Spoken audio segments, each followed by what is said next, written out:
포털 시장의 1인자였던 야후 재팬하고 메신저 앱 시장의 1인자였던 라인이 합쳐지면서 우리가 얘기하는 이제 2021년에 라인 야후가 이제 탄생을 한 건데 네. 보통은 사후에 발생할 수도 있는 어떤 갈등이나 이런 걸 예방하기 위해서 지배적인 구조, 그러니까 누군가가 이제 51%를 갖죠. 최소한 51대 49로 하는 게 일반적인데 이 경우는 굉장히 특이하게 5대 5로 50대 50으로 나눴다는 거죠. 이게 네. 도대체 뭐냐? 이 2019년에 이제 네이버가 너무 나이브하지 않았나 통합 과정에서 이런 이야기도 있습니다. 네. 왜냐하면 사실은 역사적인 배경이라 그럴까요? 이 자초지종을 좀 듣고 싶습니다. 한번 흐름을 말씀 주시겠습니까? 이 사안이 이제 명쾌해 보이지 않고 네. 굉장히 이제 제가 보면 이제 추측이나 해석의 영역이 엄청나게 확대가 돼서 사실은 지난 한 몇 주 동안 정말 뉴스가 쏟아지는 가운데 아마 시청자 여러분들, 국민 여러분 대부분이 대강은 이 사안에 대해서 파악을 아마 하고 계실 텐데 네. 이게 명확하게 보이지 않는 이유가 크게 두 가지가 있습니다. 네. 한 가지는 기업 내부의 어떤 속사정이나 복잡한 셈법을 우리가 알 수 없다는 거죠. 이제 쉽게 얘기해서 네이버나 소프트뱅크가 이제 주가 문제도 있고 하니까 네. 기업 내부의 경영 전략이나 이런 것들을 이야기할 수가 없기 때문에 우리가 여러 가지 억측이 나오고 있는 게 네. 그게 한 가지 이유고요. 네. 두 번째는 이번 저희는 이제 사태 이렇게 얘기합니다만 이 사안에 대해서 한국과 일본의 입장 차이 내지는 시각 차이, 미묘한 시각 차이가 존재하는 점, 예. 특히 이제 우리 입장에서는 일본 정부의 속내가 뭔지 잘 안 보인다는 게 이 문제를 굉장히 명쾌하지 않고 복잡한 이런 사안으로 만들고 있는 게 지금 이유입니다. 그래서 네. 오늘 그거에 대해서 말씀을 좀 드리고 싶은데 일단 첫 번째 거 네. 기업 내부의 복잡한 속사정 내지는 셈법은 네. 사실은 대한민국의 그 네이버 경영진이나 소프트뱅크 경영진 아니면 사실 잘 모를 거예요. 그렇죠. 그거가 밖으로 흘러나올 리도 없고 그래서 네. 그 부분은 뭐 중간중간 말씀드리겠습니다만 그 부분은 해석의 영역에 불과하고 오늘은 그 두 번째에 좀 포커스를 맞추면서 조금 설명을 덧붙이고 싶은데요. 네. 일단은 라인 야후가 이제 2019년에 통합을 하려고 결정을 하고 2021년에 출범을 했을 때 네.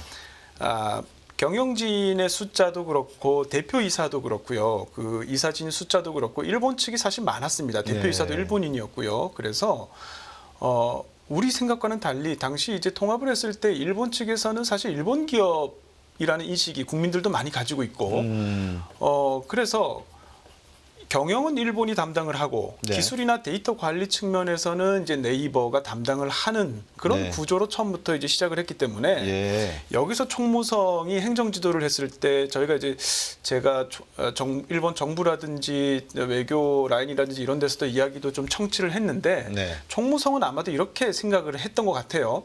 일본 정부가 일본 기업에 대해서 행정 지도를 한 게 큰 잘못이 아니라고 생각을 했는데 한국 국민들의 반응이나 이런 걸 보고 좀 놀랬다라는 게 이제 입장이고요. 제가 뭐 일본 정부를 대변하는 건 아닌데 우리가 네. 이 사안을 정확하게 파악을 하기 위해서는 일본 정부가 어떤 생각을 하고 있는지 알아야 되기 때문에 그렇죠. 그걸 일단 지금 이제 전달을 드린 거고요.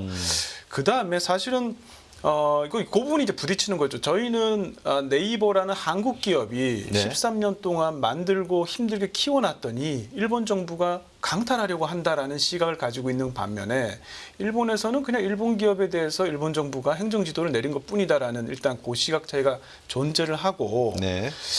이게 제일 큰 차이가요. 타임라인에 있어서 한국과 일본이 이 사안을 바라보는 사건 일지가 좀 다릅니다.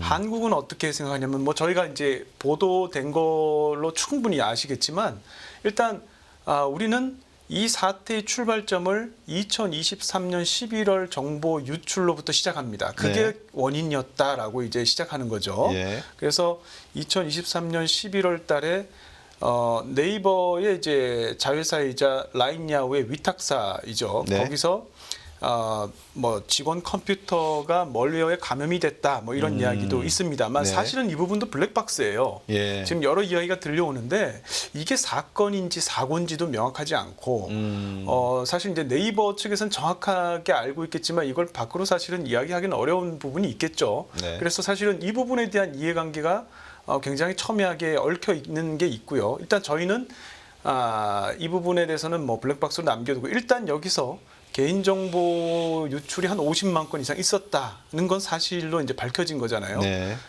내부 조사, 자체 조사 결과 50만 건 이상 유출이 있었다는 게 밝혀졌고, 그 이후에 그러니까 작년 11월 이후에 올해 3월 달에 들어서 3월 5일에 총무성이 라인야후에게 1차 행정 지도를 하달을 합니다. 예. 거기에 크게 두 가지 내용이 있거든요. 근데 우리 언론 보도를 봐도 사실은 그 행정 지도 내용을 정확하게 원문으로 보고서 보도하는 경우 잘 없는 것 같아요. 그래서 이제 저는 그 원문을 이렇게 가서 이렇게 지금 이제 네. 보면서 말씀드리는데 네. 복잡한 얘기 다 빼고 크게 두 가지입니다. 한 네. 가지는 네. 안전관리 조치, 위탁처 관리 근본적인 재검토 뭐 이런 걸 해라는 거고, 위탁처라고 하는 것은 네이버와의 관계를 뜻합니다. 예. 두 번째는 A홀딩스, 그러니까 모 회사인 A홀딩스를 포함해서 그룹 전체의 보안 거버넌스를 재검토하라는 건데 예. 여기에 이제 부차적인 설명을 읽어보면 우리가 문제 삼는 게 이제 그거죠. 지분 매각에 대해서 이야기를 하고 있나 없나, 이게 관건인데 네. 정확하게 이렇게 써 있어요. 라인 야후하고 네이버 사이에는 자본적인 지배를 상당 정도 받는 관계가 있다. 네. 그래서 그러한 자본적인 지배 관계를 재검토할 필요가 있다는 식의 서술이 되어 있습니다. 그러니까 네. 정리하면 자본 관계의 재검토입니다. 네. 그러니까 뭐 지분을 매각해라 이냐 아니냐라고 하면은 그 얘기는 워딩 자체는 직접적으로는 없다. 그러나 우리가 당연히 소프트뱅크의 그 지분을 팔아라는 뜻은 아닐 거잖아요. 그러니까 결국에는 네이버가 팔아서 소프트뱅크의 지분율을 올리라는 뜻으로 해석할 수밖에 없는 거죠. 네. 그래서 그런 행정 지도를 하달을 했는데 4월 1일에 라인야후가 1차 그 행정 지도에 대한 대응 보고서를 제출을 합니다. 네. 그것도 이제 크게 두 가지 내용 정도로 요약할 수 있는데, 요거를 이제 한마디로 얘기하면 네. 2026년까지 네. 네이버의 그 네트워크와 라인야후의 네트워크 환경을 완전히 분리하겠다는 게 핵심입니다. 근데 2년 정도 걸린다. 기술적인 문제 등등등으로 인해서. 네. 네. 이게 이제 핵심입니다. 그래서 요걸 1차 보고서를 제출을 했더니 총무성이 이제 경로한 거예요. 제가 여러 경로를 통해 들은 말로는 굉장히 화를 내면서 네. 2년이 걸린다는 게 말이 되냐. 예.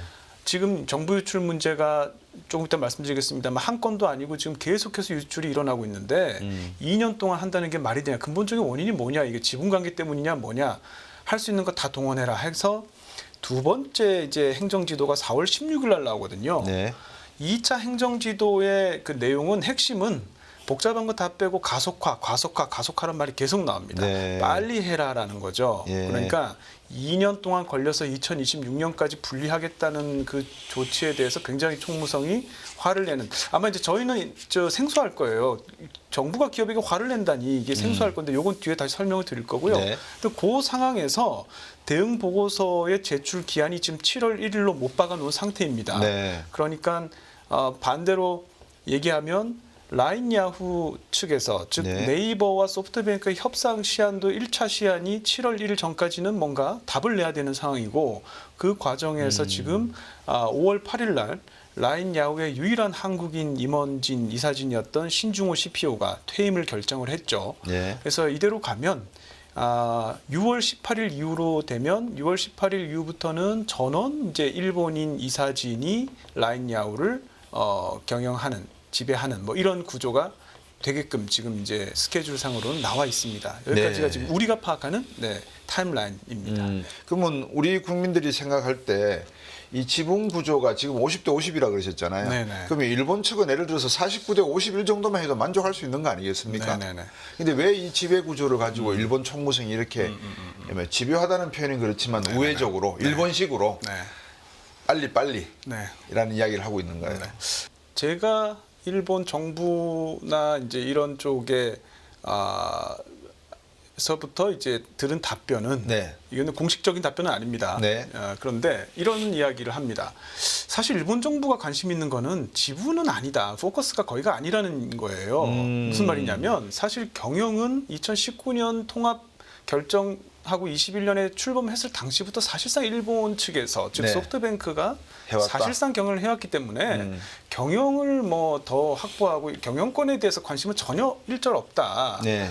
다만 이 정보 유출 문제 본인들은 굉장히 관심이 많은데 네. 이 정보 유출의 핵심을 보니까 네. 어떤 문제가 생겼을 때 기술적으로 네이버에 의존을 하고 있다 보니까 라인 야후 측에 시정 명령을 내려도 네이버하고 상의해야 되고 뭐 이런 과정이 굉장히 불합리하게 보이더라는 거죠. 네. 그래서 그걸 해체하려면 어떻게 해야 되냐고 자문위원회를 열었어요, 사실은. 네. 그래서 자문위원회에서 나온 답변이 예. 지분관계 재검토가 필요하다라는 게 있었기 때문에 총무성이 한 것 같은데 네. 그건 뒤에 조금 더 추가 설명하고요. 그러시죠. 그 지금 이제 라인 같은 경우 이제 일본에서 9,600만 명이 사용하지 않습니까? 네. 일본 인구 감안하면 아주 갓난아기하고 스마트폰 자체가 없는 노인들 빼고는 다 네. 쓰는 거예요. 그렇죠.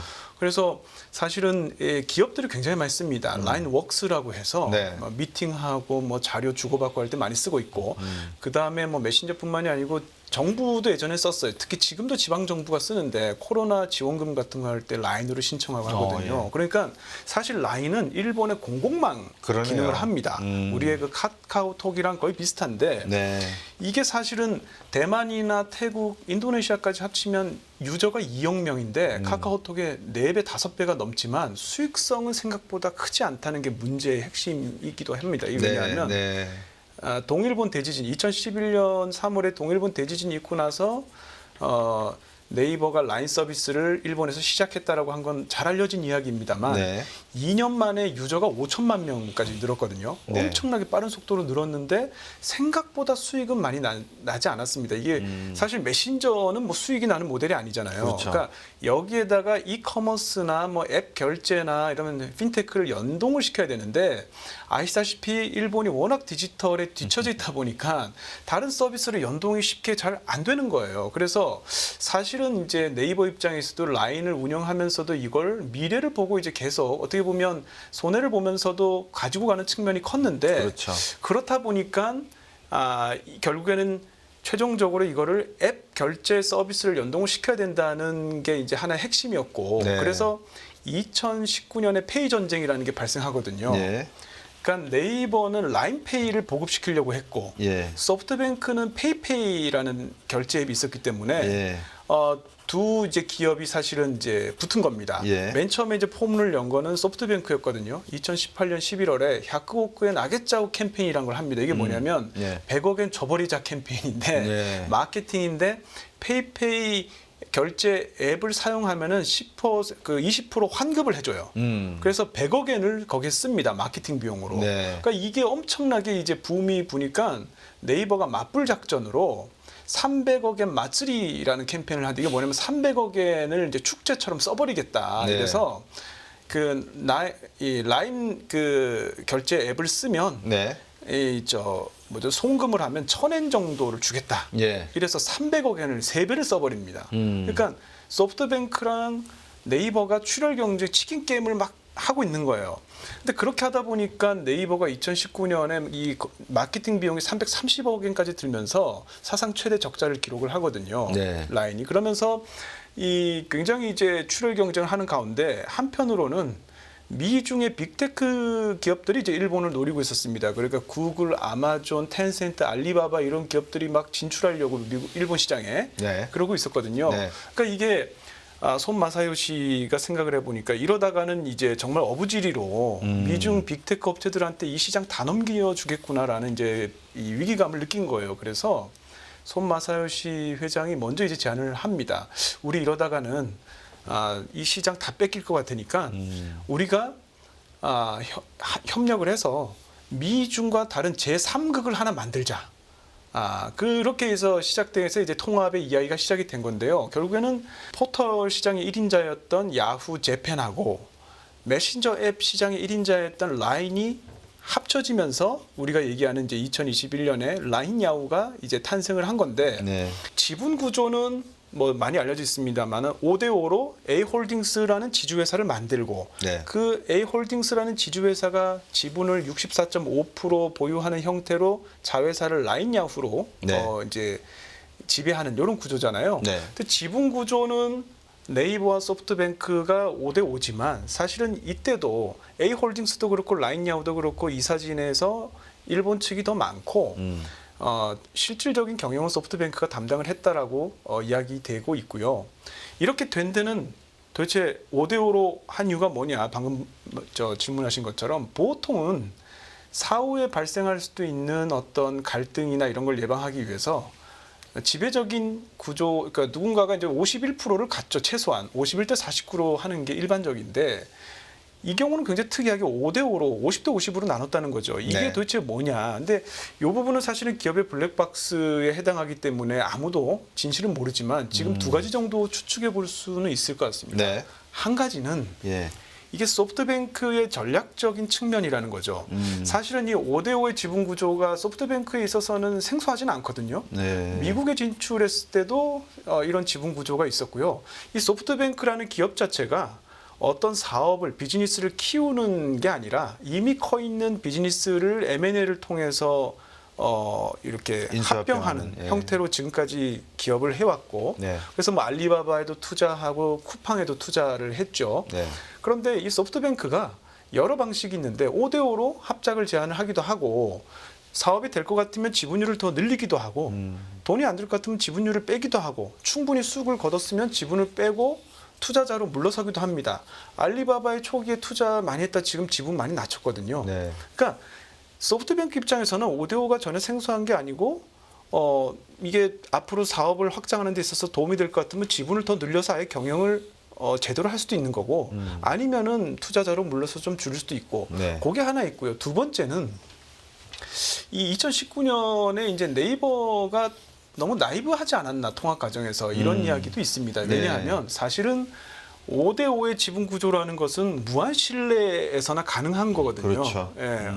그 공동 경영을 한다는 건 사실은 두 기업 간에 무한 신뢰가 있어야 가능한 건데 그 당시에 네이버 입장에서는 2019년에 마케팅 비용을 너무 많이 쓰면서 이 라인을 사실은 이 라인이 100% 지분을 가지고 있다고 50%를 소프트뱅크한테 판 거니까 네. 소프트뱅크의 투자금이 없으면 사실은 그 위기를 견디기 어려웠던 측면이 있죠. 라인 입장에서는. 네. 근데 그 과정에서 처음에는 굉장히 이 선의의 또는 뭐 공동 경영의 어떤 그런 좋은 의도로 시작을 했는데 이게 시간이 바뀌면서 나중에 2022년에 챗 GPT 열풍이 불면서 AI 개발에 대한 동상이몽을 서로 이제 하게 되는 거죠. 네. 그렇다 보니까 대량의 데이터를 누가 확보할 것이냐를 둘러싸고 이해관계가 이제 어긋나기 시작을 한 측면이 또 있습니다. 이것도 뒤에서 다시 한번 설명해 드릴 텐데 네.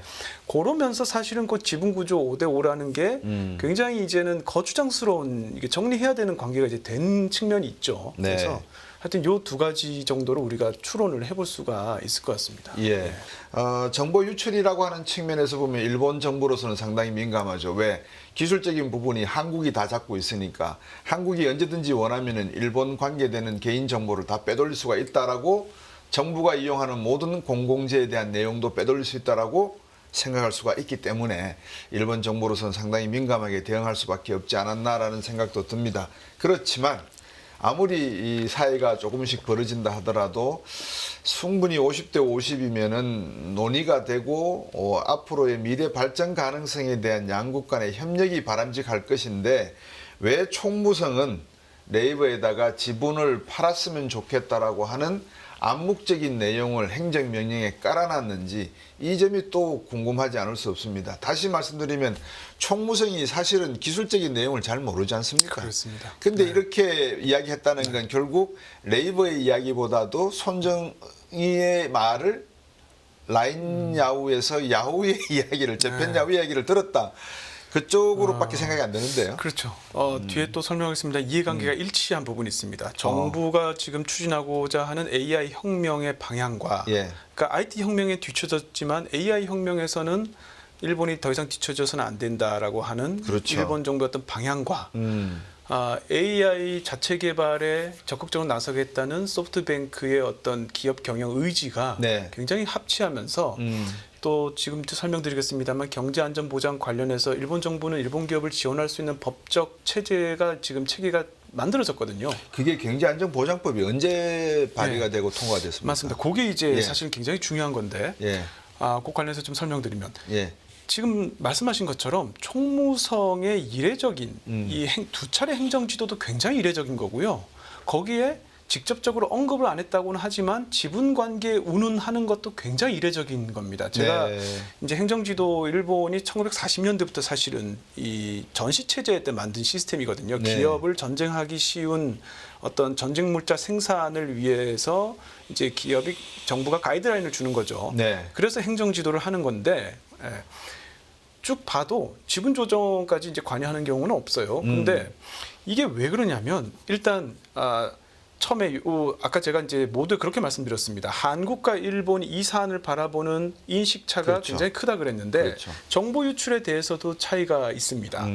한국의 지금 언론에 나온 얘기는 2023년 11월에 정보 유출 50만 건 이상의 정보 유출이 결정적인 계기가 됐다라고 뉴스에 나오는데 네. 그렇지 않습니다. 일본 정부가 오히려 더 민감하게 일본 사회가 더 민감하게 반응했던 건 뭐냐면 네. 2021년 3월에 있었던 정보 유출이에요. 어떤 정보입니까? 이때 예. 라인의 이제 위탁 기업이 중국 대련에 있는 샹하이 라인 디지털 테크놀로지라는 회사가 있는데 네. 거기서 네. 중국인 직원 4명이 예. 32차례에 걸쳐서 라인의 내부 정보에 접속을 했다라는 것 때문에 문제가 돼요. 네. 이게 왜 문제가 되냐면 2017년에 중국에서는 국가정보법이라는 게 제정이 됩니다. 근데 이 국가정보법은 중국 영토 내에 있는 모든 기업들, 그게 외국 기업이건 국내 기업이건 상관없이 중국 정부가 원하면 언제든지 그 기업의 데이터를 들여다볼 수 있는 법이에요. 그래서 일본사에서 이게 엄청나게 화제가 됐었습니다. 이제 중국 정부가 일본 개개인의 개인 정보를 다 들여다보게 됐다. 지금 라인 때문에. 그래서 그때 큰 문제가 됐었고 그때도 행정 지도를 했습니다. 총무성이. 그랬는데 지금 2023년에 8월 달에 또 이 정보 유출과 관련한 또 이슈가 하나 있었고 네. 11월 달에 또 있었던 거예요. 네. 그러니까 총무성 입장에서는 이거 이대로 둬선 안 된다. 근본적인 문제가 뭐냐라고 자문회의에 질문을 했더니 자문회의에서 나온 답변 중에 제일 위에 있었던 게 뭐냐면 지분 관계가 이 한국의 기업으로부터 이 지분 관계에 있는 게 좀 영향이 큰 것 같다라고. 사실 근거는 없습니다. 근거는. 네. 왜냐하면 기술적 의존도 때문에 뭔가 문제가 생겼을 때 시간이 걸린다는 의미에서 그렇게 했던 것 같고요. 네.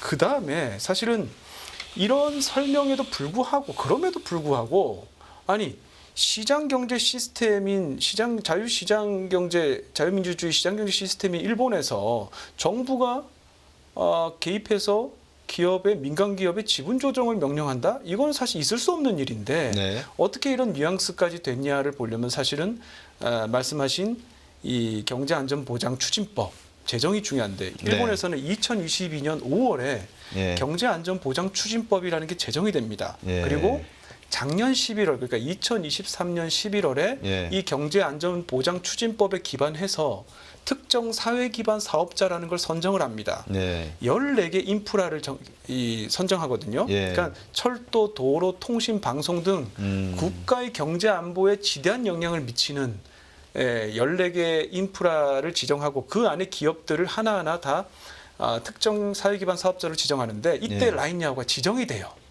그 말은 무슨 말이냐면 라인야후는 이제 중요한 시설, 설비를 새로 들인다든지 예. 업체 어떤 서비스를 위탁한다든지 할 때 사전 계획서를 정부에 제출해야 되고요. 정부는 인허가를 경우에 따라서는 할 수가 있습니다.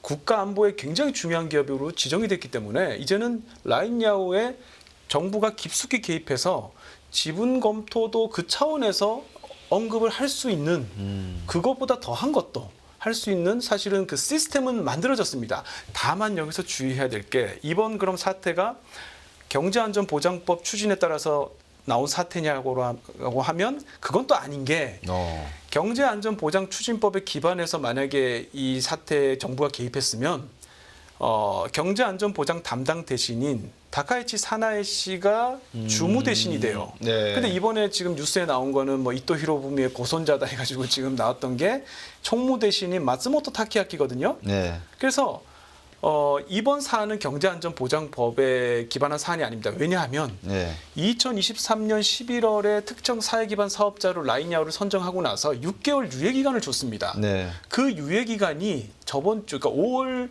17일에 16일에 끝났어요. 네. 그 얘기는 뭐냐? 반대로 해석하면 총무성 입장에서는 라인야후한테 워닝을 한 거다.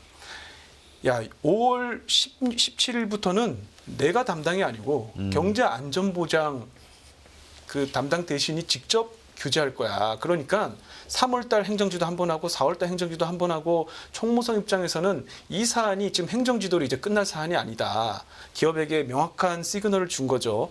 5월 이후 6월 되면 아주 심각하게 이거는 경제안전보장법에 근거한 여러 문제가 될 수 있고 이렇게 되면 어떤 문제가 앞으로 이제 벌어지느냐. 사실 저는 이제 이거를 이제 정부가 해야 될 일이 라인 일병 구하기로 끝나서는 안 된다라고 제가 여기저기 얘기하는데 무슨 네. 말이냐면 네. 이건 이제 시작인 거예요. 앞으로 일본 기업이 한국의 데이터 센터를 만약에 지으려고 한다든지 한국 기업이 뭐 일본에 들어가서 어떤 IT 관련한 사업을 할 때는 전부 다 일본 정부에 계획서 제출하고 인허가를 받아야 될 수 있어요. 왜냐하면 이 라인도 지금 들어갔지만 라인야오 들어갔죠. 소프트뱅크도 들어갔죠. NTT도 지금 특정 사회기반 사업자로 다 선정이 됐거든요. 네. 일본의 경제안보에 있어서 핵심 기업들입니다. 네. 그러니까 이제 동맹이 아니면 함께 일하기가 굉장히 힘들어지고 기업 입장에서는 불확실성이 굉장히 커져서 이게 지금 일본 정부의 허가가 떨어질지 안 떨어질지를 고민해야 되는 그런 상황이 지금 이제 벌어지기 시작하는 겁니다. 이제. 네. 네. 더 중요한 건 일본이요. 이 사이에 국제적인 어떤 통상 규약의 룰 세팅에 적극적으로 나서기 시작을 합니다. 네. 한국과 일본은 디지털 우방이 아니거든요. 그렇죠. 예, 무슨 말이냐면 일본은 디지털화에 뒤처져 있습니다만 네. 디지털 데이터의 무역 자유도는 전 세계에서 가장 높은 나라 중에 한 나라예요. 이걸 다들 잘 모르시는데 그 CPTPP가 있죠. 네. 거기에 이제 일본이 지금 주도하고 있는데 네. 그 CPTPP의 디지털 무역 3원칙이 있습니다. 그게 뭐냐면 디지털 데이터의 월경을 허용할 것. 그러니까 국경을 넘어서 디지털 데이터가 마음대로 자유롭게 왔다 갔다 할 수 있어야 되고요. 네. 두 번째는 데이터의 로컬라이제이션 금지입니다. 그러니까 데이터를 수집한 곳에서 그걸 저장, 가공하는 거기서만 해야 된다라고 어떤 정부가 그렇게 명령할 수 없어야 되고 네. 세 번째가 정보 그 소스 코드 공개 금지입니다. 요 세 가지를 만족시켜야지 CPTPP에 가입할 수 있거든요. 네. 그리고 아시다시피 미국이 중도에 트럼프가 대통령 되면서 TPP에서 뛰쳐나갔잖아요. 네. 그러니까 일본은 미국하고 미일, 일미 디지털 무역 협정을 따로 맺어요. 그래서 이거보다 훨씬 강도 높은 걸 맺습니다.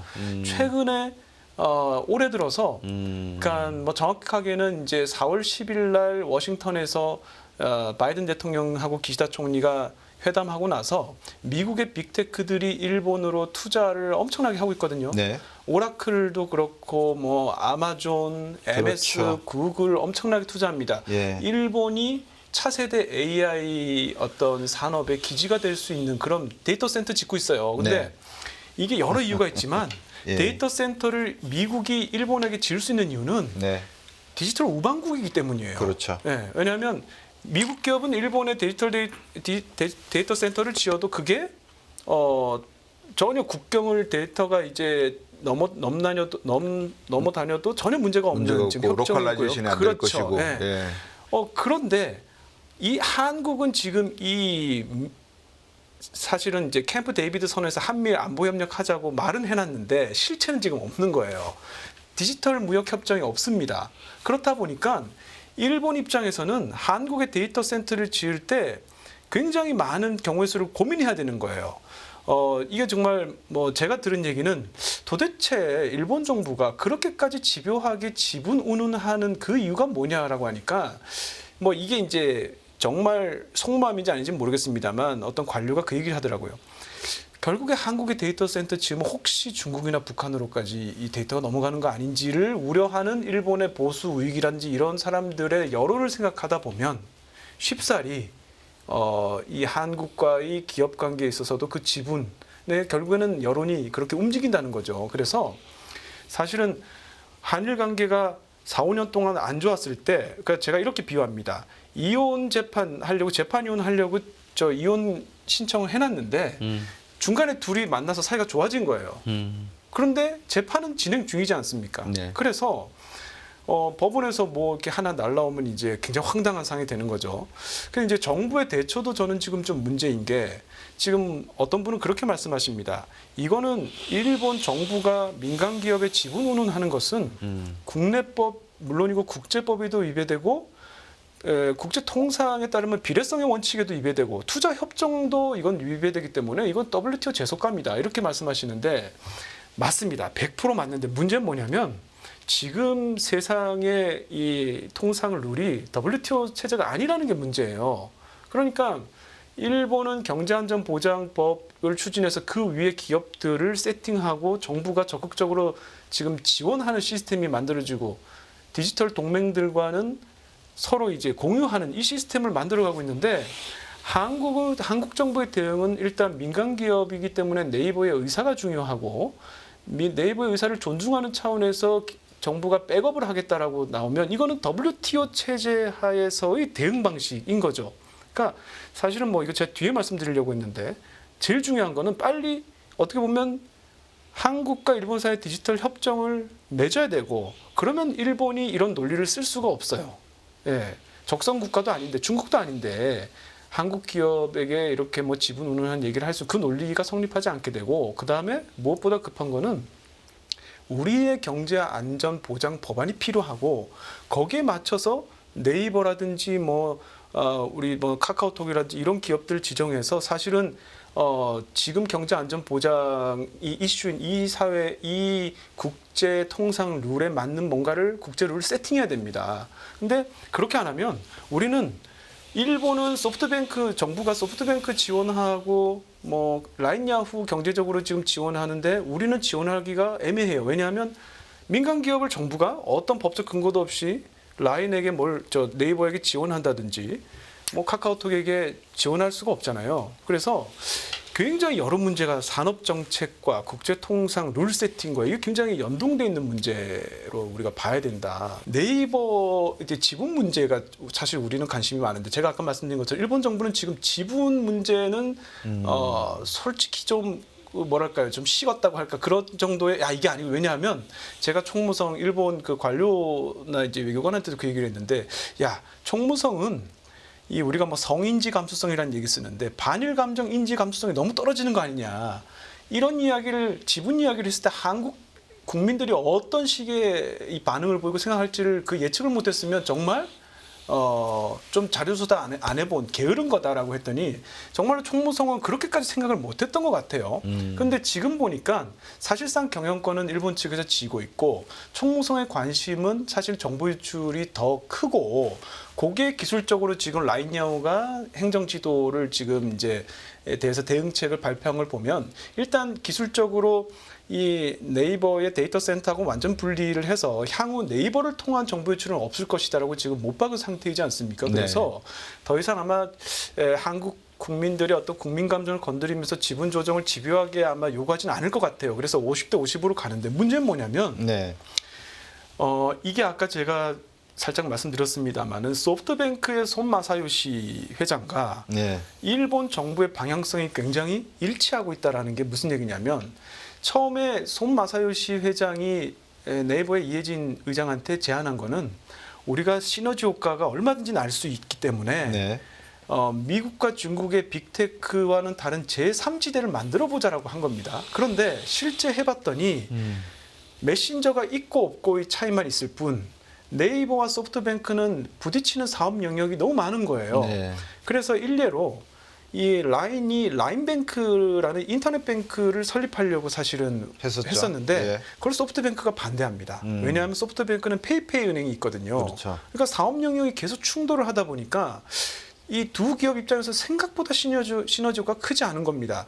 그런데 2022년에 챗 GPT 열풍이 불고 올해 또 챗 4.5가 나왔잖아요.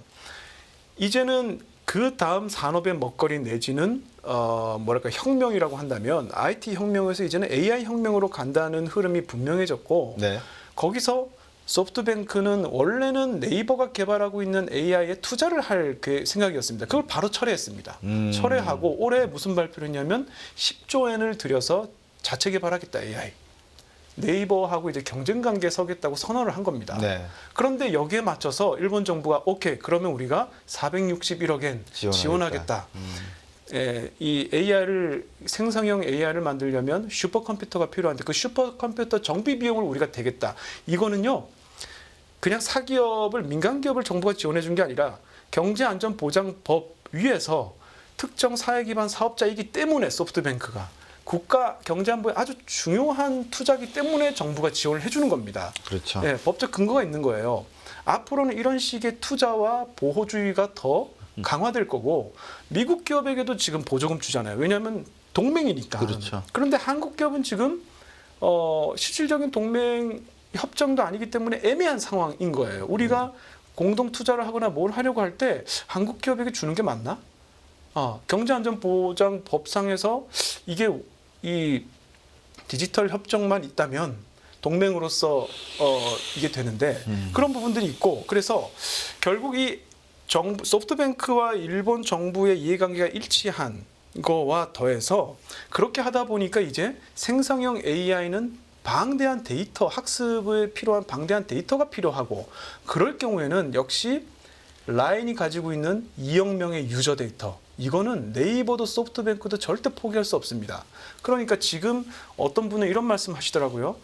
이참에 네이버가 좀 높은 가격으로 지분을 매각해서 그 돈으로 AI 개발에 좀 투자하면 어떻겠냐라고 하는데 이건 굉장히 나이브한 이야기입니다. 소프트뱅크도 네이버도 2억 명의 데이터, 유저 데이터를 이용해서 AI를 개발하려고 하고 있기 때문에 결국에 7월 1일까지 총무성에 제출해야 될 대응 보고서의 핵심, 그 네이버와 소프트뱅크 측의 협상의 핵심은 그 라인 플러스를 어떻게 하느냐 문제일 거예요. 라인 플러스가 지금 일본을 제외한 대만과 태국, 인도네시아, 동남아 사업을 총괄하고 있거든요. 네. 결국에는 한국에서는 네이버가 일본 사업에서 손 떼고 투자자로만 해서 물러선 다음에 동남아 사업에 집중하라고 하는데 소프트뱅크도 똑같은 생각하고 있습니다. 그 데이터가 필요한 거예요. 그래서 이 협상이 굉장히 난항을 겪을 것 같고 지분을 더 뭐 늘리거나 줄이거나 이건 별 이제 의미가 없어졌습니다. 소프트뱅크에게 있어서도 그렇죠. 일본 총무성에 있어서도요. 네. 그래서 동남아 유저들 2억 명의 이 데이터를 누가 확보할 것이냐가 이제는 관건이 돼서 굉장히 험한 가시밭길 협상이 될 것이다 이런 생각이 듭니다.